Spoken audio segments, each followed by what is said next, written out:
আজ বাড়িতে অনেকদিন পর লুচি আর তড়কা হয়েছিল, যেটা খাবার পর দেখো সকালে ঘুম থেকে উঠে মনে হলো দুনিয়ার সব দুঃখ আমারই কপালে।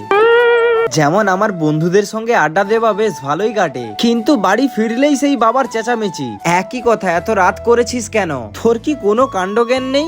ভালো করেই বুঝতে পারছি তোর জীবনটা পুরো গল্লাই গেল। এইসব শুনতে হয় আর কি।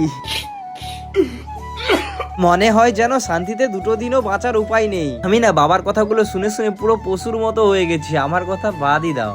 আচ্ছা, তোমরা যারা আমার মতো এই পরিস্থিতির মধ্য দিয়ে যাচ্ছ, তোমরা কেমন আছো? আশা করি ভালোই থাকবেন। আমার কথা তো বাদই দাও, আমি তো পশু হয়ে গেছি।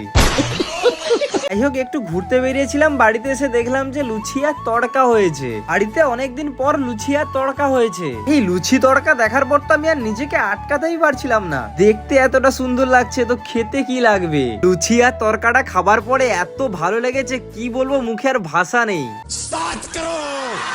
আপনাদের কিছু বলার আছে। এখন আমি কন্টেন্ট পাচ্ছি না বলে আমি পার ডে ভিডিও আপলোড করতে পারছি না। আমি এখন পুরোপুরি একা, তোমাদের ভালোবাসাই আমার প্রয়োজন। আমার যদি কোনো ভুল হয়ে থাকে তো আমায় ক্ষমা করে দিও প্লিজ। এই ভাইটাকে সাপোর্ট করুন। ঘুম পাচ্ছে আজকের মতো, বাই।